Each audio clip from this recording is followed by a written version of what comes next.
Saya tadi mencermati apa yang Prof. Dili, terima kasih atas banyak hal yang sudah kami terima. Ada satu pertanyaan terkait dengan jumlah SKS dalam satu semester yang lebih dari 24 SKS. Saya kira, saya kurang tahu apakah Atma Jaya ada atau tidak, tapi mungkin dari beberapa informasi teman yang mengelola program MBKM, sekarang kan ada program MBKM, kemudian beberapa mata kuliah yang diambil di perguruan tinggi lain itu dikonversi menjadi atau dikonversi menjadi mata kuliah di PT sendiri, dan itu ada kemungkinan dikonversi di mata kuliah yang semesternya bukan pada saat itu ataupun pada semester itu menjadi lebih banyak SKS-nya begitu, sehingga ada kemungkinan terjadi seperti itu, sehingga mungkin ini perlu ada sinkronisasi antara PD Dikti dan program MBKM yang memang sedang digalakan oleh Mas Menteri. Saya kira itu pertanyaan saya. Terima kasih. Terima kasih Bapak Rektor Atma Jaya. Mungkin Prof. Didik mau memberikan penjelasannya. Masih ada 4 lagi. Mau dilanjut dulu biar sekalian atau karena tadi saya lihat ada 3 yang raise hand gitu. Oh, boleh silakan. Untuk yang selanjutnya dari Sanata Dharma, mungkin, monggo Bapak. Baik, terima kasih. Selamat siang, terima kasih waktunya. Saya Oda dari Sanata Dharma, mewakili Pak Rektor. Ada satu pertanyaan, tetapi saya kira ini pertanyaan dari kami, dari Sanata Dharma, itu mungkin terkait dengan Pak Ridwan, tetapi juga terkait dengan LL Dikti tentang sebenarnya pengajuan izin. Kami mengajukan 2 untuk S2. Pertanyaannya adalah yang untuk evaluasi non-dosen, itu apakah betul dari LL Dikti, demikian. Karena kami lihat kalau yang pengajuan untuk S2 Sastra itu ada update terbaru tanggal 4 Agustus, tapi yang untuk pengajuan S2 Psikologi itu masih terakhir 11 Maret data yang, dan itu di situ tertulis oleh LL Dikti begitu. Terima kasih. Tes 1, 2, 3. Nambah 1 bisa, Prof. Monggo. Saya Santoso dari STP AMTA. Itu Bu Wiwi terkait dengan laporan yang tadi disampaikan oleh Prof. Didi itu mengenai SPMI itu, apakah nanti bisa di-share ke sekolah tinggi ya? Lihatnya tadi yang paling banyak sekolah tinggi mana-mana saja yang belum mengirim, mungkin termasuk di STP AMTA. Nah, ini kami minta kejelasan, atau saya bisa melihat di mana kalau misalnya institusi saya belum mengirim. Saya kira itu, Prof. Terima kasih. Assalamualaikum.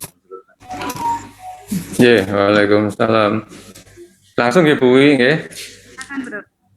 Oke, ada 3 penanya ini, nanti saya akan dibantu oleh kawan-kawan yang sudah menyiapkan jawaban. Dari yang terakhir dulu, dari Pak Santoso dari STP AMTA, ya. Nanti bisa Pak, Bapak kontak kami, ada Pak Darno atau Pak Windu, ya, untuk melihat apakah kampus Bapak termasuk dalam daftar yang belum mengumpulkan atau belum, Pak. Ya, kami tidak akan ekspos di sini ya, supaya ya menjaga marwahnya Bapak Ibu semua. Monggo nanti kontak saja, silakan. Atau nanti kami bisa juga minta staf kami untuk kontak Bapak, ya. Nah, Bapak, jadi 2 pihak, monggo mana yang lebih cepat. Bapak, kami aja yang kontak, Pak. Kami yang kontak nanti. Baik, Pak. Kemudian yang kedua dari Pak Auda yang terkait dengan apakah evaluasi non dosen ini adalah oleh LL Dikti. Nah, ini ada ceritanya, Pak. Kami pernah meminta pusat untuk merevisi SOP-nya karena ini misleading, ya, membuat salah pengertian. Karena yang dilakukan oleh LL Dikti ini adalah tidak melakukan apapun, ya, cuma ngeklik bahwa ini diproses itu oleh siapa, oleh sana, jadi kita nggak ngerti siapa tim yang istilahnya menangani hal tersebut di Dikti tadi. Jadi berarti dari Dikti ya, Pak?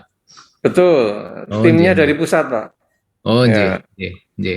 Nah, itu misleading, Pak. Udah, itu kami sudah minta mereka akan jangan disebut sebagai LL Dikti. Jadi Iya, pertanyaan iya. Bapak itu bukan yang pertama, Pak. Artinya Oh, iya, kami iya. sering ditanya oleh kampus-kampus yang menanyakan hal ini. Ini adikti kok nggak diproses-proses? Nah, kami juga bingung karena kami tidak melakukan proses itu. Oh, Nggih. J, matur nuwun, Bro. J. Iya, tapi nggak apa-apa Pak, kalau Bapak ingin menanyakan itu, nanti kami bisa membantu menanyakan. Ya, nanti ke pusat bisa dijawab. Nah, kemudian yang terakhir dari Pak Yoyong ini ya, Pak Yoyong terkait dengan 24 SKS, memang di dalam Merdeka Belajar Kampus Merdeka MBKM ini dalam satu semester 20 SKS ya untuk mengikuti program di kampus lain atau magang dan seterusnya. Nah, kalau yang 24 SKS ini sebetulnya ini adalah hal yang di luar itu pun sudah dilaksanakan, Pak. Artinya di luar sebelum ada MBKM, ini ketentuan ini sudah berlaku. Apakah dari kawan-kawan dikti ada yang mau menjelaskan nggak? Pak dan ngomong Pak. Bapak Ibu, saya menambahkan Prof Didi. Jadi kalau secara reguler di dalam perkuliahan di kampus itu apabila mahasiswa masuk di semester pertama maka maksimal pengambilannya adalah 22 SKS. Tetapi nanti setelah memasuki semester kedua dan seterusnya dilihat dari perolehan SKS dilihat dari perolehan IP semester di semester sebelumnya, maka bisa dimungkinkan mahasiswa tersebut mengambil maksimal 24 SKS dengan catatan ada aturan akademik yang diterbitkan oleh kampus sendiri bahwa seseorang yang bisa mengambil 24 SKS adalah yang IP-nya sekian. Nah, itu aturan lain yang dibuat sendiri. Tapi tidak mungkin di semester pertama itu mengambil 24. Nah, seingat saya ada aturannya dulu ketika di SP juga ada. Karena sebetulnya 22 ditambah 24 kali 7 itu sebenarnya nggak sampai 8 semester. Makanya kalau anak itu pinter dia bisa lulus di semester 6 terakhir atau di awal semester 7. Begitu pertambahan saya, Bro. Apakah boleh menanggapi, Pak? Iya, Pak Yoyong. Terakhir ya, karena Pak Ridwan sudah hadir ini. Iya. Oh, monggo kali. Enggak apa-apa Pak Yoyong, silakan. Maksud saya begini, Pak. Jadi kalau bukan untuk yang semester pertama, kan sekarang MBKM, mahasiswa mengambil mata kuliah di perguruan tinggi lain. Kemudian dikonversi ke mata kuliah di PTS sendiri berdasarkan kurikulum PTS sendiri, prodi sendiri.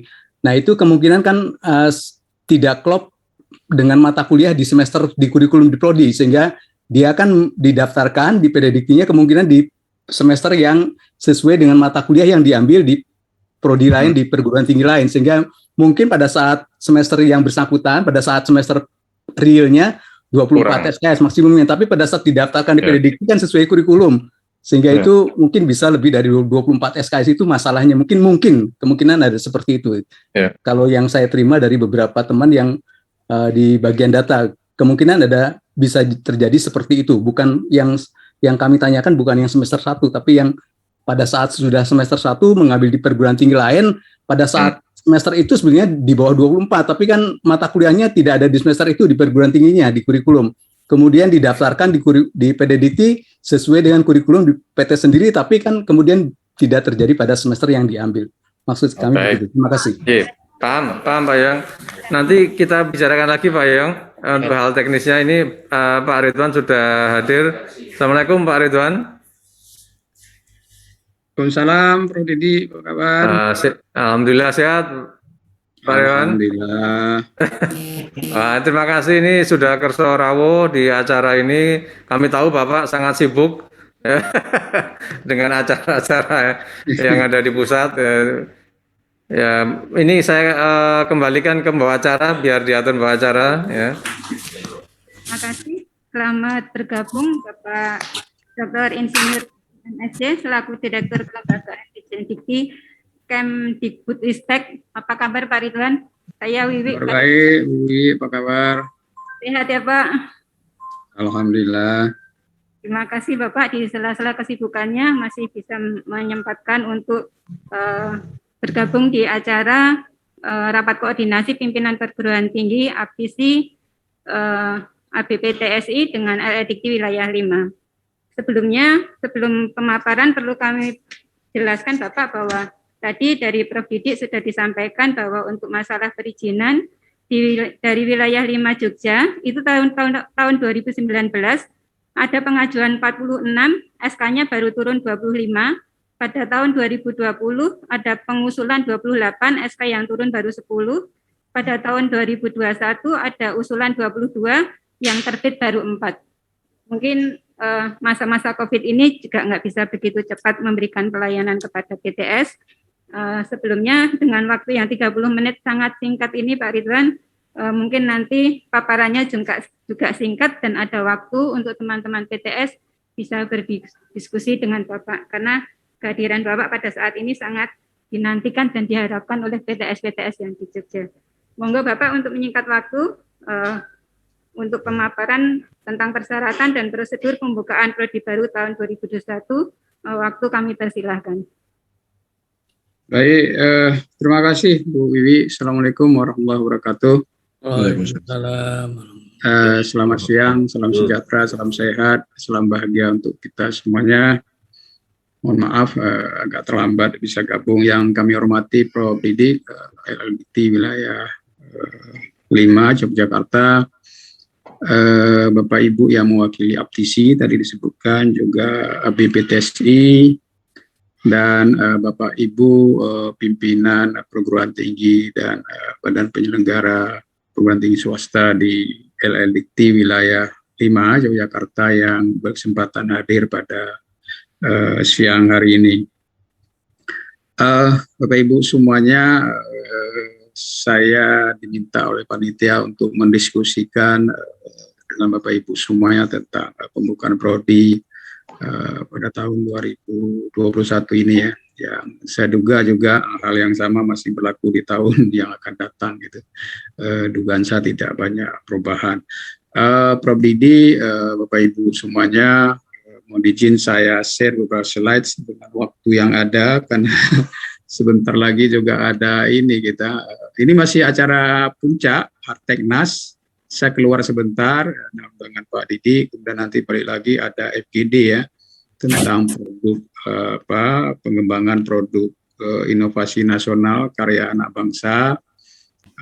Nanti pada akhirnya produk-produk hasil riset unggul ini bisa dihilirisasi nanti mungkin jam 14.45 ya, sudah mulai acara itu, mungkin mulainya jam 14.55 nanti. Prof. Didi, Bapak Ibu semuanya, saya ingin share slide ya, ada slide-nya ini, saya kira ini banyak slide di depan saya, nggak tahu, mudah-mudahan nggak salah ini. Karena banyak slide, mudah-mudahan nggak salah gitu ya. Sudah keluar, Bro. Sudah keluar ya, Pak Ya, Didi, sudah. Bapak Ibu semuanya. Ya. Ini judulnya lebih ini ya, pada pengembangan program studi. Ini juga ngelengkap Direktorat Jenderal Pendidikan Tinggi, Riset dan Teknologi ya. Kalau dulu zaman Menteri Nasir kita kenal Kementerian Ristek dan Dikti ya. Sekarang dibalik, Dikti Ristek. Jadi kerjanya itu aja saya kira. Jadi dua hal yang tadi itu cuma dibalik saja sekarang. Saya ingin mulai Bapak Ibu semuanya dengan kondisi program studi yang ada di kita sekarang gitu. Jadi kalau Bapak Ibu lihat pada hari ini 2020 ini, akhir 2020 kita punya 28.000 ya program studi yang ada di Indonesia begitu. Tapi hampir 80% itu di Jendikti Ristek gitu. Jadi di Jen vokasi itu hanya 3.000 atau 16%. Tapi yang ingin saya sampaikan di sini Bapak Ibu semuanya, prodinya itu dua hal yang penting di sini. Itu 21% itu ke pendidikan ya. Jadi terlalu banyak prodi pendidikan di kita ya. Kemudian juga di bawahnya ada teknik dan seterusnya gitu. Ini sudah banyak menghasilkan calon guru tapi tidak jadi guru gitu ya, karena memang kebutuhan guru, penambahan jumlah guru tiap tahun juga terbatas oleh pemerintah.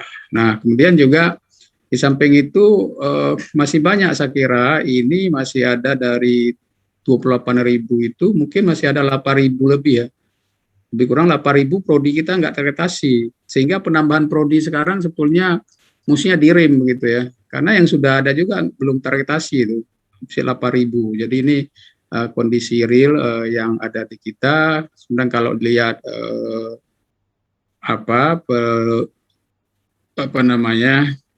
jumlah program studi itu ya hampir dominan di PTS memang. PTN itu ya lembaganya 122, ya 24%, kemudian lebih separuh itu dari PTS ya. Besar sekali ya prodi di PTS, sehingga sumbangannya jumlah mahasiswanya mesti besar ya dibanding PTN, apalagi PTA ini perguruan tinggi keagamaan dan perguruan tinggi dari kementerian lain hanya 3,53% jumlah prodinya. Nah, lagi-lagi yang banyak di PTS itu. Tapi memang dari 3.300 perguruan tinggi di bawah binaan Kementerian Dikbud ya, utama kalau yang Ristek Dikti itu ada 3.300, PTN-nya hanya 122, sisanya PTS. Tapi kalau melihat jumlah prodi, artinya memang banyak di PTN ya. Lembaganya 122 begitu ya, nah, prodinya separuh dari PTS. Sementara PTS jumlah perguruan tingginya 3.200 itu. Sehingga prodinya banyak yang sedikit, terutama di akademi. Kita masih banyak akademi, saya kira banyak sekolah tinggi, mungkin 2/3 perguruan tinggi swasta itu sekolah tinggi ya, karena sekolah tinggi prodinya 1-2 paling ya, tapi PTN itu apalagi PTN BH yang besar-besar itu prodinya ada 50, ada lebih 100 sampai 150 ya, jadi memang meskipun jumlah lembaga sedikit tapi prodinya lumayan banyak. Terus kemudian ada disparitas tadi saya sudah sampaikan ya, antara hard dan soft science gitu ya. Itu yang sosial masih terlalu banyak begitu. Masuk tadi di dalamnya ada pendidikannya masih sangat besar, sehingga pembukaan prodi ke depan mestinya kita prioritaskan di prodi STEM. Kemudian dilihat dari tadi ya jumlah mahasiswa terdaftar itu 83% ada di program sarjana gitu, dan lagi-lagi jumlahnya yang paling banyak di di bagian pendidikan, sehingga tiap tahun kita meluluskan mungkin 300.000 lulusan prodi-prodi pendidikan, tetapi yang bisa diserap oleh guru jadi guru oleh pemerintah dan sebagainya mungkin tidak ada separuhnya, mungkin tidak ada sepertiga, sampai hingga 2/3-nya itu kita nggak tahu ya bekerja di mana gitu, sehingga beberapa tahun terakhir kita tidak lagi memberi izin pembukaan prodi bidang sosial dan pendidikan. Saya kira itu distribusi dari jumlah mahasiswa yang banyak memang di program sarjana itu sudah 84% sendiri ya. Kemudian saya kira perguruan tinggi juga itu 66% perguruan tinggi kita itu di PTS gitu ya. Perguruan tinggi keagamaan 27%, kemudian PTN cuma 3%, Mbak. Dari 4.600 perguruan tinggi kita itu hanya 3% PTN, tapi 66% PTS gitu ya, tersebar di 16 lembaga layanan pendidikan tinggi pada hari ini. Meskipun 2 LL Dikti yang baru itu baru lahir tahun lalu ya, sehingga memang pemekaran dari LL Dikti yang sudah ada.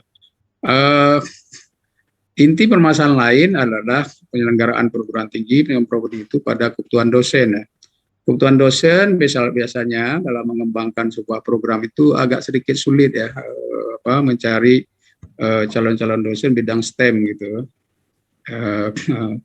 Kalau bidang-bidang sosial mungkin relatif banyak, relatif mudah ya, itu kebutuhan dosen untuk menyelenggarakan program yang sudah ada. Saya kira banyak di PTS, utamanya di Pulau Jawa, nun jauh di sana, saya kira banyak PTS kita yang nisbah dosennya masih sangat rendah, sehingga tadi kami sampaikan bahwa masih hampir 40% ya, program studi kita itu belum teratasi, utamanya itu karena ketiadaan dosen, apalagi itu kalau bidang STEM tadi ya. Jadi ini juga tantangan dalam penyelenggaraan program studi, saya kira karena keterbatasan dosen untuk bidang-bidang tertentu, sehingga kualitasnya barangkali bisa kita pertanyakan karena dosennya saja tidak cukup. Memang terasa sekali makin jauh dari Pulau Jawa, makin susah kita mencari dosen untuk pengembangan sebuah program.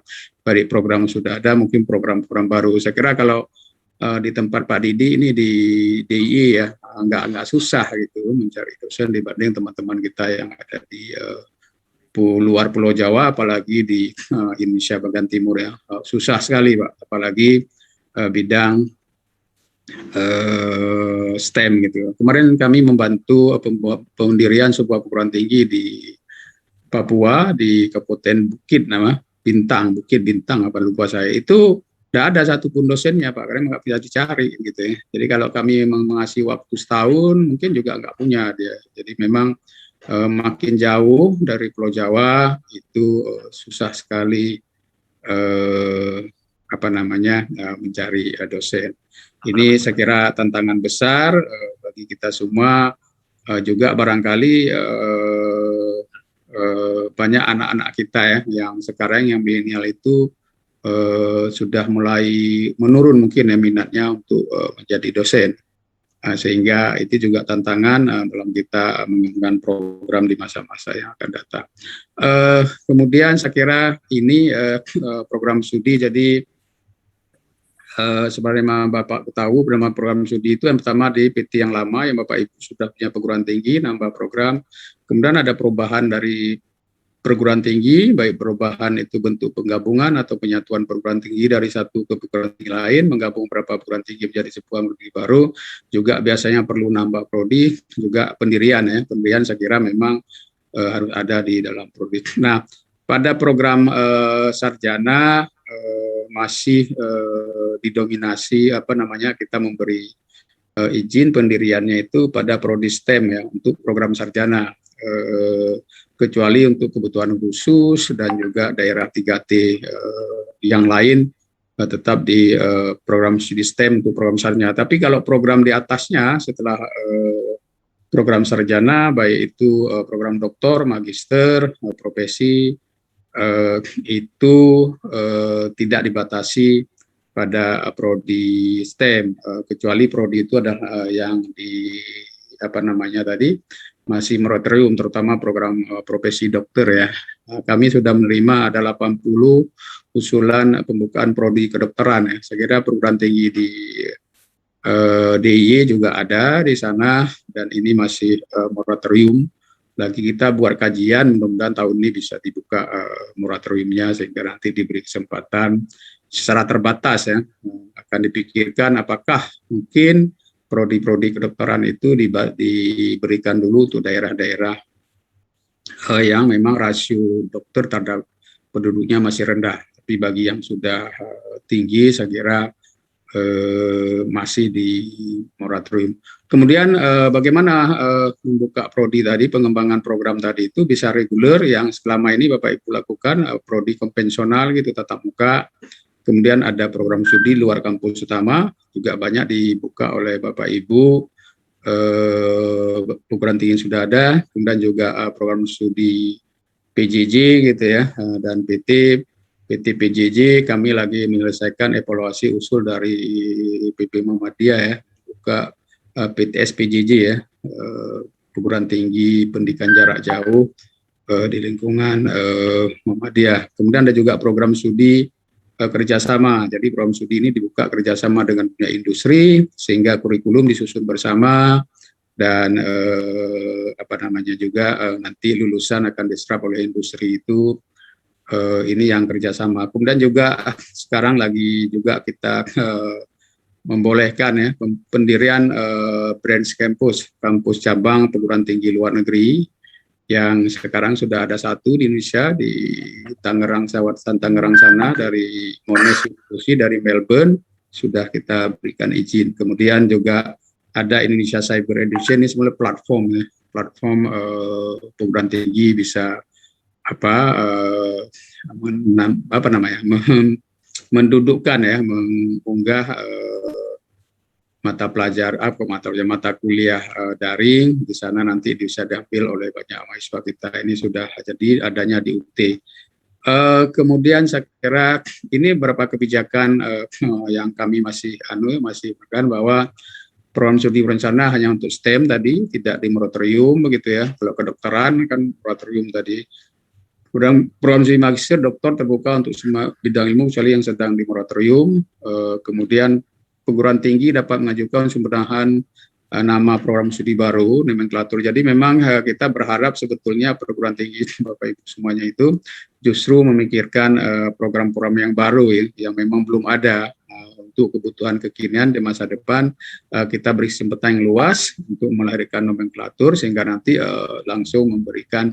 Pertama 2 tahun lalu saya kira program studi yang baru itu diprakarasi oleh salah satu perguruan tinggi di DIY ya, saya lupa nggak salah Universitas Teknologi Jogja, nggak tahu ya, UTJ kalau nggak salah, itu pertama mengusulkan program studi namanya data science data.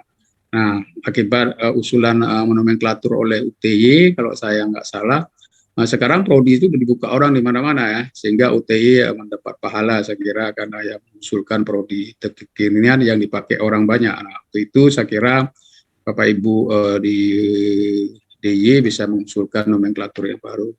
Bagi PT Akademi antara memiliki akreditasi dengan pendidikan baik sekali unggul, mengusulkan itu ya, pokoknya akademi oleh kerjasama ini yang kerjasama dengan industri. Tapi sejauh ini kami dalam 2 tahun terakhir baru menerima, hampir 2 tahun terakhir baru menerima cuma 2-3 usulan dari Universitas Telkom kolaborasi dengan industri, tapi yang lain saya kira masih model lama. PT Akademik yang telah memiliki program studi keperawatan, program diploma 3 dengan peringkat akreditasi B, baik sekali dapat mengusulkan pembukaan program studi keperawatan, program sarjana dan nurse. Jadi ini memang karena Kemkes tidak lagi meng-hire nanti lulusan D4, sehingga yang sudah punya prodi D3 kita minta dibuka bundling antara program sarjana dan program profesi ya, sehingga anak-anak ini nanti lulusnya keluar di pendidikan profesi karena memang kebutuhannya itu pada level diploma 3 perawat vokasi dan perawat nurse lulus profesi, sehingga hanya 2 yang dibutuhkan. Hal yang sama berlaku untuk profesi kebidanan. Kemudian masih kita moratorium ini profesi program studi profesi dokter gigi, profesi dokter, program studi keperawatan, terutama untuk diploma 3 dan diploma 4, Kesmas, program sarjana juga masih di moratorium, kemudian studi farmasi juga masih kita tutup sementara. Kenotariatan ini diminta oleh Kumham waktu itu, dan memang ada perbedaan yang mendasar, mestinya seorang notaris itu lulusan dari ini profesi notaris, program profesi notaris bukan program akademik.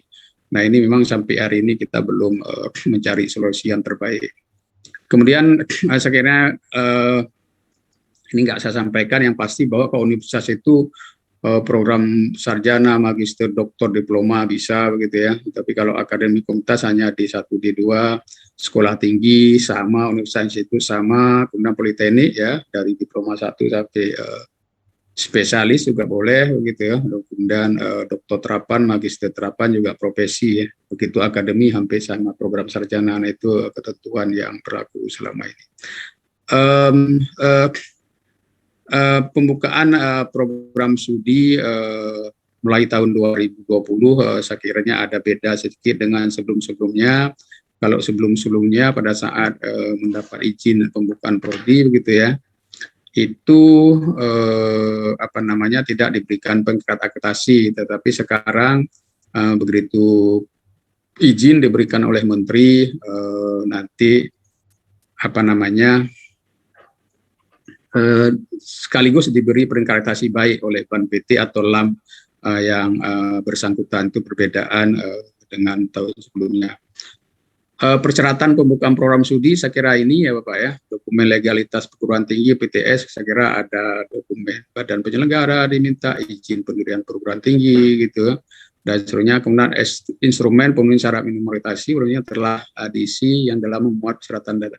Ada kurikulum gitu ya, dosen minimum 5 orang untuk semprodi, Tapi karena pembukaan prodi pada perguruan tinggi sudah ada, bisa 3 orang dosen tetap, 2 dosen tidak tetap, kolaborasi dengan perguruan tinggi lain.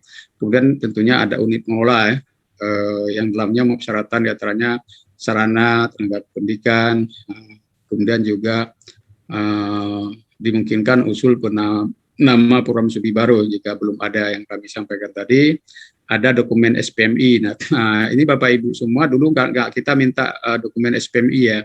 Tapi saya kira perguruan tinggi Bapak Ibu semua yang ada sekarang pasti punya dokumen SPMI, nggak mungkin tinggal melampirkan. Nah, kenapa waktu itu diminta? Ban PT mengatakan ke saya waktu itu mereka bisa memberikan akreditasi baik jika ada SPMI. Tahun-tahun sebelumnya kan nggak kita minta, Pak. Kemudian di dalamnya juga ada rencana pembelajaran semester ya, paling enggak 10 semester untuk program dan terapan dan 5 semester untuk program magister ini rencana pembelajaran yang dibuat. Saya kira ini sesuatu yang susah. Yang paling susah menurut saya itu pengalamannya itu mencari ini dosen tetap ini ya. Dosen tetap ini apalagi sekarang masih bicara linearitas kaku gitu ya. Kalau Bapak Ibu buka program studi S1 akuntansi, dosennya diminta S1 akuntansi, S2 akuntansi. Nah, sekarang lagi kita reform, mudah-mudahan September atau Oktober sudah berlaku nanti. Kalau buka program studi S1 akuntansi, dosennya boleh dia S1 akuntansi, S2-nya manajemen, atau S1-nya manajemen, S2-nya akuntansi. Dia tidak dua-duanya gitu. Kita coba longgarkan. Dan bahkan bisa juga nama lain begitu asal dalam suatu subhimpun ilmu gitu ya. Itu misal ilmu teknik gitu tadi, kalau buka S1 teknik mesin gitu ya, bisa juga dosennya S1 teknik mesin, dia S2-nya teknik listrik, nggak apa-apa begitu. Jadi dalam satu subhimpun. Nah, ini kita ingin longgarkan sehingga dengan demikian mempermudah perguruan tinggi program studi. Dokumen lain tercantum dalam lampiran instrumen pendanaan sekarang ini banyak. Ini beberapa syarat yang saya kira harus dipenuhi dalam rangka pembukaan sebuah prodi gitu ya. Formatnya itu beda, saya kira Bapak Ibu sudah tahu kurikulum, unit pengelolaan tadi sudah ada, ulama lain dinyatakan tidak berlaku ya. Format lain tidak berlaku yang sebelah kanan. Kemudian di sini kalau melihat syarat teknis yang lebih lengkap bisa Bapak download aja di sini, dilihat semua itu prosedur misal apa ini pembukaan program studi akademik PTN, PTS ada, tinggal lihat ini PTS yang tidak di-download sana lengkap sekali Bapak. Tidak kami sampaikan, sudah ada semua di Silem Kerma, tinggal di download mau perlu mana begitu ya. Misal pembukaan program magister pada PTS, ini doktor bidang non kesehatan, ini tinggal milih saja Pak. PJJ sudah ada juga. Nah, cuman pesannya ini jangan keliru dokumen yang diperlukan ya. Ada syarat-syarat sana sudah lengkap sekali, ini di dalam peraturan semua, peraturan dirjen semua sudah kita siapkan. Ini sama saya kira, ini untuk pendidikan profesi ya. Profesi arsitek ada di sana, profesi insinyur ada sana, profesi bidang kesehatan lain, misal apoteker gitu ya, apoteker, kemudian apalagi yang bidang kesehatan lain juga ada di sana, termasuk apa itu, yang ngurut-ngurut itu apa namanya lupa saya itu, profesi lupa ya. Jadi PPG juga ada di sana begitu, dan seterusnya lengkap semua, bisa kita baca bersama. Kemudian akreditasi program studi. Tadi program studi yang telah memenuhi syarat mendapat akreditasi dengan peringkat baik pada saat memperoleh izin penyelenggaraan dari Menteri. Ini pesan dari Permen Nomor 7 2020 Pasal 25 Ayat 1. Perguruan tinggi wajib menyampaikan dokumentasi program studi yang baru dibuka dan perguruan tinggi sebenarnya paling lambat 2 tahun sejak kali dibuka. Ini peraturan ban dan seterusnya. Jadi syarat mendapat akreditasi baik adalah sebagai berikut ya. Saya sampaikan. Jadi gini. Persyaratan dan prosedur permintaan keputusan akreditasi untuk produksi baru oleh Ban PT. Persyaratannya saya kira tadi ya, program studi dibuka sesuai ketentuan Permendikbud nomor 7, tadi sudah sampaikan mana saja yang boleh gitu ya. Telah dinyatakan memenuhi syarat akreditasi oleh Ban PT sesuai surat Ban PT ke kementerian. Ini instrumennya sudah dievaluasi oleh tim kementerian dan tim dari Ban PT atau LAM dan dinyatakan oleh mereka memenuhi syarat minimum, divalidasi. Kemudian 3, PS Promedi terdaftar jadi sudah ada izin gitu ya, diberikan menteri, diunggah, kami unggah, nanti ke depan prodi-prodi itu langsung kami unggah ke ke sistemnya lagi kita selesaikan. Kemudian juga SK tidak ada lagi penyerahan kayak sekarang gitu, mudah-mudahan segera bisa, bahwa Bapak Ibu jika perlu SK program studi baru itu silakan di download, di print di sistem. Nanti juga pemenuhan syarat minimum oleh BAN atau LAM itu juga sudah sistem by sistem. Sekarang kan ada surat ya, sesuai surat BAN ke kementerian atau PTNBH. Ini tidak lagi, ini masih manual tapi sistemnya kita rombak. Mudah-mudahan ke depan semua digitalisasi sehingga tidak ada penyerahan, tidak ada pengiriman SK, Bapak nge-print sendiri, gitu lagi kita rancang. Mudah-mudahan September, tadinya pengen akhir Agustus, kelihatan nggak mungkin September bisa kita lakukan. Kemudian prosedurnya itu saja tadi, PT menyampaikan usulan lewat Sabto ya, dengan melampirkan SK pembukaan prodi tadi. Kemudian PT akan mengkalitasi di Sabto. Jadi syaratnya dua, prodi itu sudah ada di PD Dikti dan nanti perguruan tinggi mengusulkan ke PT lewat Sabto. Dan ini bagusnya Bapak Ibu, walaupun agak lama sedikit mungkin ya, keputusan akreditasi berlaku untuk jangka 5 tahun dan tidak dapat diperpanjang pengajuan akreditasi. Kami sepakat dengan PT bahwa nanti akreditasi baik itu berlaku 5 tahun gitu, tapi tidak boleh oppo extension, nggak bisa diperpanjang itu reakreditasi. Ini disampaikan pengajuan akreditasi paling lambat 2 tahun sejak pertama kali menerima, bisa jadi paling lambat itu. Tapi kan begitu dapat izin langsung boleh mengusulkan, ini paling lambat. Saya kira itu. Kemudian ini tadi untuk memenuhi peserta minimum akreditasi sebuah program studi tadi yang di-upload sesuai ini Permen nomor 7. 6 aspek dari tadi ada kekhususan, siapa yang bekerja belum, RPS yang tadi ada 3 semester, 5 semester, kemudian dosen saya kira sudah sampaikan jumlah 5, kualifikasi apa saja, status apa dosen sendiri begitu ya, atau dosen dari luar kampus lain, pengelolaan tadi juga sudah. Saya kira itu saja, mudah-mudahan ini yang terakhir yang saya ingin cari-cari. Ya ini saya kira slide terakhir, terima kasih. Demikian Pak Prof. Didi, Bapak Ibu semuanya yang bisa kami sampaikan di waktu yang ada. Saya kira dengan sangat menyesal saya harus pindah ke kamar lain, tapi kalaupun ada sesuatu mungkin 5 menit lah kita bisa diskusi. Terima kasih. Assalamualaikum warahmatullahi wabarakatuh.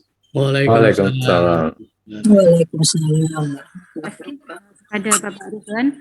Mungkin waktu yang 5 menit ini kita pergunakan sebaik mungkin. Kalau ada dari perguruan tinggi yang masih punya masalah tentang perizinan, silakan raise hand untuk bertanya. Masih ada waktu 5 menit. Saya Bu Wiwi Irham, ITNJ Bu Wiwi. Ya, silakan Pak Irham dari Institut Teknologi Nasional ya. Iya, matur nuwun.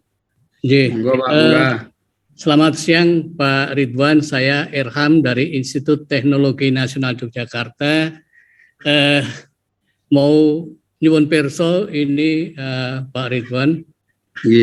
Sejak usulan dinyatakan disetujui di web kelembagaan, berapa lama SK kami terima? Karena di kami sudah, alhamdulillah, terima kasih Pak Ridwan, sudah disetujui untuk program studi S2 geologi kami.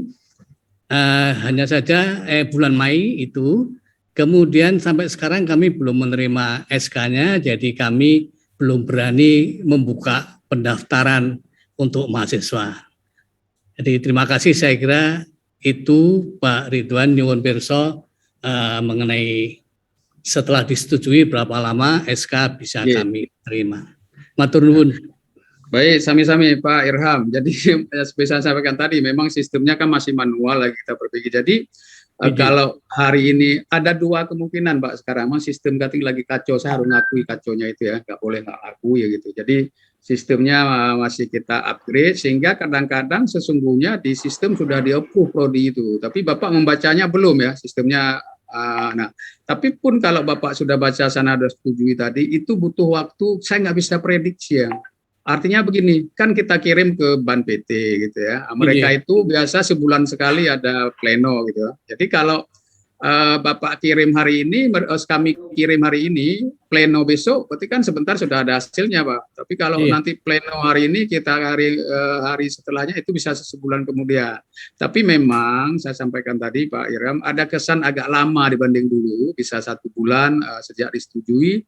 Tetapi untungnya 5 tahun Bapak tidak sibuk akreditasi begitu, karena udah ada akreditasinya. Kalau dulu sih cepat-cepat zaman Prof. Nasir, saya diminta 15 hari kelar. Tapi setelah itu Bapak berkutat kerja keras itu untuk mendapat akreditasi dengan Ban PT, dan biasanya jauh lebih berat kan Pak, jauh lebih berat prodi baru dulu untuk dapat akreditasi C atau lebih baik dibanding sekarang. Sekarang itu sangat relatif mudah, karena itu memang awalnya sebetulnya Ban PT nggak mau Pak memberi akreditasi baik, tapi karena perintah Permen nomor 7, tepatnya di pasal 24 tadi saya sampaikan, nah mereka sepakat memberi akreditasi baik setiap prodi yang diberi izin itu, tetapi hanya itu tadi ya, hanya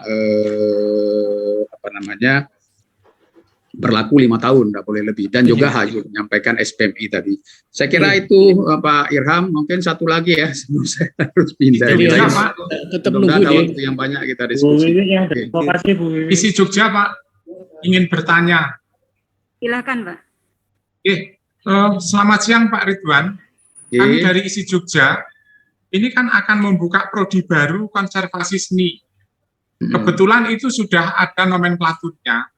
Hanya saja nomenklaturnya itu ada tidak di STEM.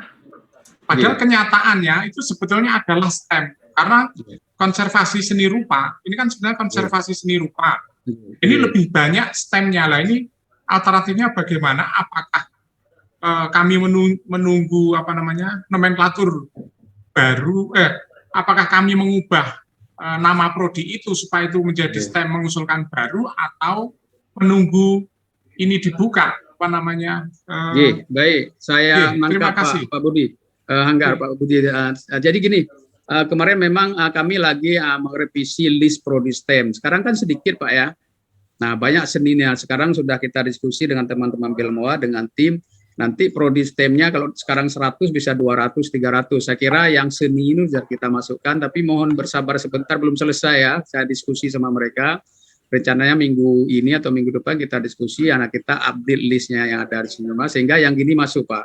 Nanti yang industri kreatif, seni itu kan mesti masuk. Pak kan nama itu kan memang sangat, karena penelitian STEM ini juga dibutuhkan sekali Pak di industri, di masyarakat. Nah, itu kita masukkan. Gitu. Jadi mohon bersabar aja sebentar Pak. Karena memang sudah 2 bulan lalu saya diminta pimpinan ini agar dirombak prodi STEM. Kan itu sudah lama Pak, sejak 2016 gitu kan. Nggak ada masa nggak berubah gitu. Jadi kita sudah rubah, timnya Direktorat Belmawa sudah memberikan list pada kami, dan banyak sekali nama prodi yang masuk pada prodi STEM, sehingga mudah-mudahan dalam 1-2 minggu ke depan sudah kita upload di Sidang Pernah, nanti sudah ada Bapak kode dan namanya bisa Bapak gunakan. Dan banyak yang dari seni Pak. Industri kreatif, seni itu banyak jadi program STEM. Saya kira itu Bu Wiwi ya. Kan kebetulan gini Pak, karena ini kan mendesak, karena kan memang di Indonesia belum ada prodi itu. Tapi di luar negeri itu ada, dan ini sebenarnya banyak yang akan membutuhkan. Sehingga karena waktu itu kami minta rekomendasi ke Pak Didik, karena itu tidak diperlukan karena belum rekomendasinya itu karena tidak dalam STEM, sehingga kami akhirnya mengubah nama prodi baru konservasi dan restorasi seni, sehingga itu memang belum ada di nomenklatur, sehingga kami minggu yang lalu kami mengajukan Pak. Nah itu nanti mohon pertimbangannya apakah. Ya baik, nanti Pak Didik bisa memberi rekomendasi, nanti kami pertimbangkan Pak. Ini penting sekali ya prodi ini. Nanti kita proses Pak, monggo nanti disampaikan kepada kami case by case. Saya kira itu sayang sekali waktunya nggak pas ya Pak Didi ya. Kalau bisa dialog sampai 2 jam gitu, tapi ini saya ini karena jam 2 ada ini FGD diminta sebagai moderator, sehingga ada waktu 10 menit lagi sekitar gitu. Saya kira itu Bapak Ibu semuanya, terima kasih sekali lagi atas perhatian Bapak Ibu semuanya. Senang bertemu dengan Bapak Ibu semuanya. mestinya masih banyak undang-undang yang harus kita diskusikan, Pak ya. Ya tugas saya dan Pak Didi itu kan sebagai pelayan, Bapak Ibu, sebagai customer, dan itu benar memang harus begitu. Kami harus melayani Bapak Ibu semua karena itu tugas. Tapi mohon maaf pada kesempatan ini waktu yang sangat terbatas. Mudah-mudahan di lain waktu bisa kita ketemu lagi, kita diskusi lebih banyak. Saya kira itu Prof. Didi, Bapak Ibu semuanya. Bila itu Assalamualaikum warahmatullahi wabarakatuh. Terima kasih. Waalaikumsalam. Terima kasih. Terima kasih Pak Ridwan. Nun. Matur nuwun Pak Ridwan. Sami, Bapak, sami-sami. Saya izin live Prof. Didi ya, Bu Wi ya. Ya, Pak Ridwan, terima kasih. Terima kasih Pak Ridwan. Mas Bimo. Bapak Ibu semua, tampaknya memang masih banyak pertanyaan ini mungkin perlu sesi lain lagi yang spesifik ya untuk berdiskusi terkait permasalahan yang ada di kelembagaan ini. Ya, mungkin Pak Bimo bisa arrange ya, mengatur schedule agar kita tuntaskan lah ya pertanyaan-pertanyaan Bapak Ibu semua tadi. Prof, banyak loh ya. Pak Bimo, kalau kita boleh usul nanti kirim surat ke Pak Ridwan, itu kita BIMTEK aja untuk teman-teman yang memang masih bermasalah di perizinan, sehingga nanti kalau BIMTEK kan biasanya ada IT-nya yang mengawal, jadi bisa tahu masalahnya ada di mana begitu. Mungkin ini bisa menjadi salah satu solusi nanti. LADC ataupun APC bisa minta waktu dan difasilitasi untuk BIMTEK dari kelembagaan Dirjen Dikti begitu. Oke, bagus. Setuju. Jadi itu tadi paparan dari Pak Ridwan sangat singkat, tetapi mudah-mudahan jelas dan bisa memberi gambaran tentang program studi yang masih moratorium atau sudah diizinkan untuk dibuka oleh PTS ataupun PTN. Kemudian untuk menyingkat waktu karena waktunya sudah menjelang sore, untuk paparan yang selanjutnya dari Prof. Fatul Wahid selaku Ketua APISI Yogyakarta, paparan tentang kesiapan pembelajaran yang mungkin sangat penting kita dengarkan karena pada tahun ini 2001-2022 mungkin kita masih berpikir untuk blended mungkin juga masih berat ya, karena pengalaman kita di institusi kesehatan, setiap ada mahasiswa praktek pasti ada yang mungkin nanti kita bisa diskusi setelah paparan Prof. Fatul. Untuk menyingkat waktu, kami persilahkan Prof. untuk paparannya. Terima kasih. Baik, terima kasih Bu Bibi. Assalamualaikum warahmatullahi wabarakatuh. Selamat siang, salam sejahtera untuk kita semua Bapak.